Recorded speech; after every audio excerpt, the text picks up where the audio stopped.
Welcome to today's interview of Katrina Kelly from Soul to Soul. So first of all, a little introduction on my behalf, and then we're going to get down and have a little chat with Katrina so we learn a little bit more about who she is, what she does, and what she's all about. So firstly, I just want to read a few little pieces that I found on Katrina. These are descriptions that come in the, I suppose, they come as testimonials. So I've rubbed them on her. So she doesn't know this is happening. So let's hear what people say about you, Katrina. Lovely, warm person, exceptional at what she does. She's warm, kind, and extremely caring. So easy to talk to and so welcoming. Kind, caring, and compassionate. A gifted and kind person. So they're just, as I said, a few testimonials that I picked up when I was doing a little bit of research on who is Katrina Kelly. So we're going to talk today to Katrina about a few of her healing modalities, who they're aimed at, because for Katrina it's all about the well-being of the person as a whole. So she looks at mind, body and spirit. So before we learn more, I'd just like to welcome you, Katrina. Thanks very much, Mary, for having me. You're very welcome. It's great to have the chance to chat with you today. And if you don't mind, I'd love you to tell us a little bit about who is Katrina. Good question. Katrina is, first of all, a mother. And yes, I would be very compassionate and kind. And I would have been through hard times like everyone in the past. And I would have found that holistic therapies helped me. So I'm someone who likes to help people. I'm someone who likes to make a difference. I love connecting with people on a real level, on a soul level, and about supporting people. So it's for me, I won't say giver because it's a two-way thing, but yeah, I love connecting with people on a real level. I love nature. I love traveling, though that's a bit curtailed at the moment, but I've been very blessed to be in plenty of places. I love reading and I love science. So I love any of the modalities and anything I do follow. I love to find out the science behind stuff. So it makes sense to me, because it has to make sense to me before I can go ahead with it in any area of my life. So I like to understand things. So I'm always learning. I'm always doing self-development courses, working on myself, and trying to be the best version of me. So I love going out and having fun and connecting with people, as I said, and helping people. And the most two important things in my life that I've done that I'm really, really proud of would be my children, of course. That was a great privilege and an honor, and I'm lucky to say that they're both grown up and healthy and well. And yeah, so I have no more time to focus on helping others. So that's really who I am. Fantastic. And that fits in really, really well with, I suppose, just to let you know, viewers know how I came across Katrina. It was in a similar situation to you said. It was out socializing actually, but networking. So there was business involved as well. But the first thing that I saw with Katrina was just that warmth and how people just are drawn towards you, Katrina. And I actually think that's a gift in its own right, but you just have that sort of personality. So that was our first introduction, and we've never really looked back since. And we look forward to having our coffee sometime soon in the near future. Absolutely. So, I suppose if we look first of all, because there's a couple of things that have jumped out at me that I want to speak to you about, or to learn a little bit more about you as a person. But first of all, just if we go straight to the business side of it, from a holistic approach, you offer a number of different mediums. Would you like to give us a little insight into those and why you were compelled to work in this area? Okay, well, I suppose I was a single parent, and one of my children hadn't been well, and I was sick, going to different specialists. And you're talking 20 something years ago. And I went to, someone had recommended reflexology, didn't know what it was, no idea what it was. And I brought them to that, and it actually worked. And I was absolutely wowed by the fact that this therapy could work when they were going to doctors and specialists, and that wasn't working. So that was my introduction to something different from a holistic and healing perspective. And as a mother, I decided, well, if they need it, I may as well learn how to do it. And that started me on this soul journey, right? And I went from there. Then, of course, I did massage, and then I did stress management, which is very appropriate for today's situation for people. And then I, working with clients, I felt that I needed some help in relation to connecting with people and supporting them as they went through their difficulties. And I went and did counselling because I found that I needed that support to help my clients with that. And while going through all of that, I would have been working on me as well, of course. And I went on to do Reiki 1 and 2. And then I discovered shamanic work. And it's really about working with the soul and connection to the person, the whole person. And a lot of the time, we don't even know that it's something that's going on deeper than, say, a physical ailment or something that's going on for us. So I found the shamanic work fantastic at connecting with who I really was and taking away the layers of pain that I had and hurt, because everyone has them, and working through them and coming out the other side. So then I decided because of that, I'd become a shamanic practitioner to learn those skills to help others. And then after that, I completed the Reiki Masters and Teachers. So I'm now a Reiki Master too. So it's always been about working on myself first, and then bringing that into my workplace to help clients when they're struggling with emotional, physical, or mental, whatever is going on for them, that I have a whole, that's why I called it soul, because you're really working on everything. You're working on heart, soul, physical, mental, spiritual. So I'd like to think that I offer that wholeness to create, to work and heal the whole person. Oh, wow. It's just like this list just keeps getting bigger and bigger as you listen to you. One important thing that we didn't do was you didn't let people know the name of your business. That's very true. The name of my business is called Soul to Soul, and it's SOUL, the number 2, and SOLE. So the SOLE refers to the reflexology where I started from. And the SOUL, of course, is to where I've elevated to. I'm working from spirit. So I would use my angel guides as well, and I would use spirit guides from the shamanic work to connect the whole person. So a lot of the time when we go through trauma and stuff, we lose some of ourselves. We hurt so much that we lose some of ourselves, or we put it aside.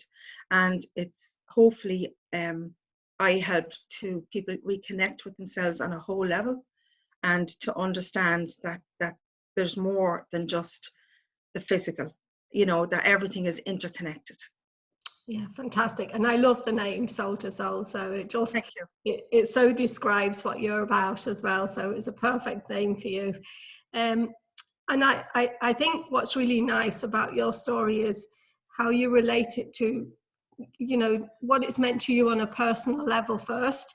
And from that experience, and I think this is the sign of when you're really doing something that's the right thing for you, is when it feels right to you because it means something to you, and you just want to then share that back out. Would you agree with that? It's like I would, yeah, I would absolutely.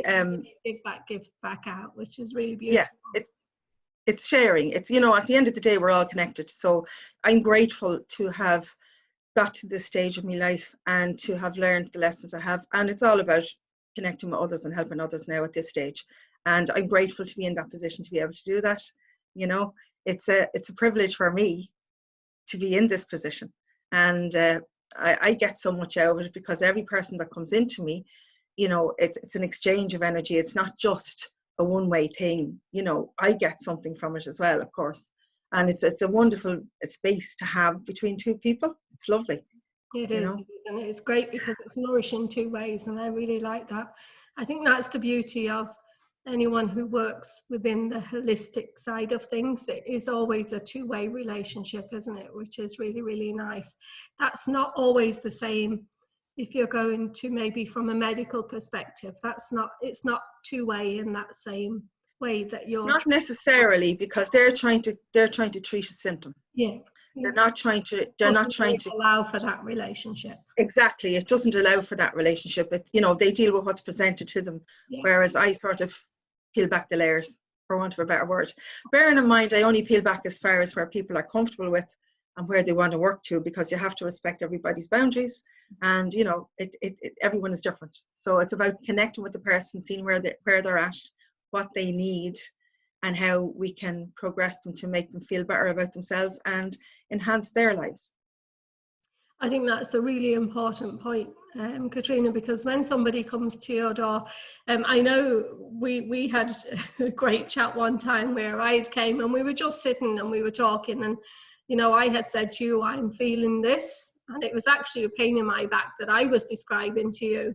But on the back of our conversation, just through chat and you asking the right questions, it turned out to actually be more than just a pain in the back. It was something else that was bothering me. And I'll never forget how you brought me to that point, because I just couldn't see that for myself. But it was through that, through that chat and through that conversation, and you picking up on the real feelings and the real emotions behind what was actually happening to me on a physical level was quite impressive now. But that always stood out for me. It's really, really good. Something that I do want to ask you about, though, because I see you as a person with a big heart and you're very generous. So something that I know that you've been part of is being connected to the Hope Foundation. So if you wouldn't mind telling us a little bit about what the Hope Foundation is and how you came to bring that into your journey. Okay, I do, as I said, I do Reiki and I do energy healing, and through that, I was introduced to pranic healing, and a friend of mine was going with the Hope Foundation to do some volunteer work, and of course I jumped at the chance, and we went January 19, a group of us pranic healers. We went over to do meditation with the children and to help with the workers that were doing the work on the ground with these beautiful people, beautiful children living in absolute squalor and absolute poverty.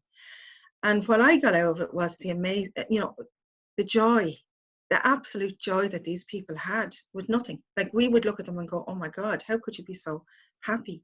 But they were just so happy in themselves. And it really touched me and made me realize that life is short and precious, and it's people that matter. It's not what you have or haven't got. It's not how big a house you live in or how much money you have. It's about connecting to people on a real level and supporting and helping each other all along the way. For me, would be quite spiritual. So to me, it's about this connection that we have. If you look at a tree, and I'm very connected to trees, if you look at a tree and all the roots, and what you see above is doubled down below. And it's about those deep earth connections that are so important for everybody. And I found that in India, that they connect on a root level, on a deep level. And that really inspired me, I suppose, because I had been doing this holistic work part-time. Though even I've been at it for a long time, I was in a totally different sector doing finance. And as the years were going on, I was finding the finance just really wasn't filling my soul. I was very grateful it came to me at the right time for where I was at in my life with the children and stuff. But I felt that I wasn't, especially after being in Calcutta, that I wasn't stepping into my space and my power of doing what I meant to be doing here. So when I came back, I actually just handed in my notice and decided to feel the fear and do it anyway, and just do this because I love it. Isn't that crazy that Yeah. experience changed the course of your life, really? Or did it just pull out maybe something that was in there hidden away somewhere just waiting to surface, do you think? It's very I think honestly I think it's in me. I think this, whatever it is it was there anyway. But I think I was very stuck in the belief system of, you know, a 9-to-5 job, because that's what I would have been reared with. That's why I was brought up. Most of us are real, isn't it? Yeah, 9-to-5 job, you know, security and all that stuff. And what India showed me is that you don't need any of that. What you need are connections and support and caring and love on a universal level. So it gave me, I think it was the right time. It was, nothing ever happens, I believe. There's always a reason, or there's a lesson in everything that happens to us. So my life has been lots of lessons, and plenty of lessons as well.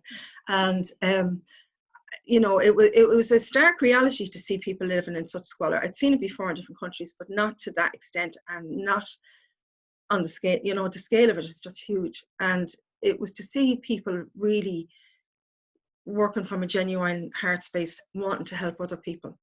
It was just lovely. And it just was like, what are you doing, Katrina? Go and do what you're meant to be doing. So here I am. At Soul to Soul. That makes sense. And the things that are jumping into my head as you're speaking, Katrina, are what you're describing in some ways relates to the situation we're all living at the moment. That's what I feel. It's making us reevaluate things. And the second thing that jumps out, when again, as you're telling your story, is that to actually be in Calcutta and see it firsthand has a very different effect to maybe watching something flashing up on the television screen or reading something in a paper. I think that's the difference. You actually have to be in there to feel the emotion and to experience it in real life. Absolutely, yeah. I agree with you there, yeah. You know, I'd seen it before. I was in South Africa and different places where there was poverty. You know, went into the slums and stuff, but not on that ground level. And to see, you know, and to see the love. It was just mind blowing. Yeah. Mind blowing. Yeah, I can't even imagine, but I'm sure each child or person that you met on that journey has impacted on you in some way, has changed something. Oh, even with absolutely, you carry it with you. You know, they're beautiful memories to have as well. So, no, well done, and it's something, you know, that maybe someday I'd love to get the opportunity to explore something like that as well, because I think you have to feel it to understand it truly. Yes. Yeah. Okay. So first, as just before we get to the end, just two more things really that I want to ask you. The first one is, if somebody was out there and they were wondering about coming to visit you, or, you know, to just get chatting to you, but they were a little bit nervous or a little bit anxious, what would you say to them? I feel that people are drawn to you for a reason. If you connect with who I am and what I'm saying, trust that. Because at the end of the day, there's no coincidences. So, you know, if you're drawn to my energy and how I work and what I'm saying, please do get in touch. There is no judgment in what I do. There's nothing like that. I create a safe space for you to find peace of mind and to feel better, and help you and guide you to step out into the world in a better space. And that's really what I offer. So, you know, plenty of people are struggling at the moment with fear, huge fear, anger, resentment. There's so many emotions that come up for people because, like I'm sure you've seen before, and people have said, we're all in this together. We are in one way. We're all going on the same river, but we're all paddling our own canoe. And the canoes are over rapids, and some have got stuck on the side of the river, and some are going upstream. So we're all having different emotions. So it's about connecting to those emotions and working through them and coming out the other side and knowing that there is another side. You know, brilliant. There's That's always hope. Explaining it, yeah, because everyone you speak to, and even yourself, your own emotions feel different on I was going to say a day by day, but sometimes it's an hour by hour or minute by minute, so, you know, isn't it? It's a different one, but there is no harm just picking up the phone or making contact with you by, you know, some other means, just to even check out and see if it is the right match, because that relationship is really important, isn't it? It is, yeah. You have to trust someone to be able to. The whole thing is that you have to trust the person you're going to see, and building up a relationship. So when you have that trust there, and you know you're supported, and there's no judgment in what you're doing, it gives you that safe space to look at yourself and say, well, what really is going on for me. And you know, a lot of the stuff comes up from childhood and stuff like that. So I work a lot with emotional stuff. And as I said, how to contact me would be through Soul to Soul, my webpage, which I said is Soul to Soul. I also have a Facebook page called Soul to Soul. I'm on Twitter. I'm on, there's loads of ways of getting in touch with me. Do you know what I mean? So You're on basically, all the social media channels, aren't you? Yeah. yes, I am. Yes, under Soul to Soul. So, you know, please reach out if you feel I can help you in any way. Brilliant. You know, I'm doing one-to-one sessions now online at the moment because of the social distance and stuff, but we can still achieve an awful lot by working one-to-one, you know, in a safe environment like this. And, you know, there's a huge amount of work that can be worked through. And there's breath work, there's using visualization, there's energy work, because with Reiki, you can do distance healing. You know, and then there's the counseling side of things. So there's a huge amount there that we can achieve by doing a Zoom call or a WhatsApp call or whatever suits you, you know. Fantastic, because sometimes it's just that connection with another human being. It's just the first step is the hard part. Yeah. That's it. Once you make the decision, it's the, you know, decision to pick up the phone or send the message and stuff. And after that, whatever's meant to happen happens anyway. Yeah. Do you know what I mean? It's just trusting that feeling that you have. Brilliant, brilliant. So, Katrina, I'm going to ask you one more question. You're going to have to think about it for a second, because I'm going to throw. Okay. But first of all, I just want to thank you so much for taking the time and sharing with us. It's been a pleasure to have this conversation with you, and I hope to get to meet you myself very soon. So, your question. Go on. Yes. What do you think about the one person in the world that inspires or who has inspired you the most? Oh, wow.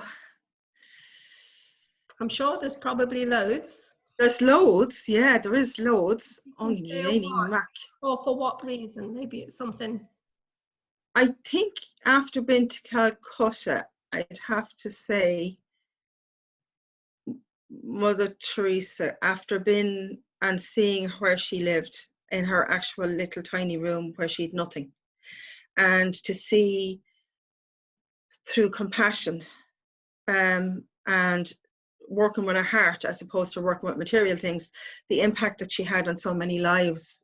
To have that selflessness and that huge impact on such a vast amount of people and nations and stuff for such a little woman, and her background, it was just, she's inspiring.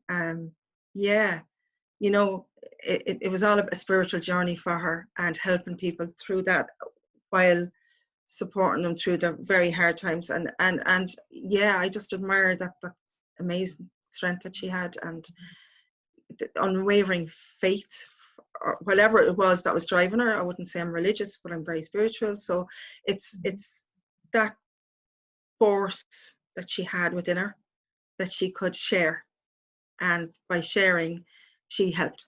So I loved that. I loved that about her. Fantastic. Oh, a really good choice. I think a lot of people would agree with you there, but there are so many inspiring people out there. Oh, so many, yeah. But listen, I would like to thank you sincerely for taking the time to have the little chat and sharing a little bit of yourself with us. It's been an absolute pleasure. So if anyone is looking to make contact with Katrina, she can be found on all good social media. Any really good networking group, you usually find her there too.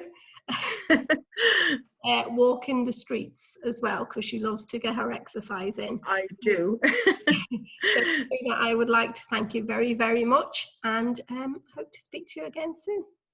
Thanks very much for inviting me, Mary. I really enjoyed it, and thanks so much for the opportunity. Take care. Take care. Talk to you soon.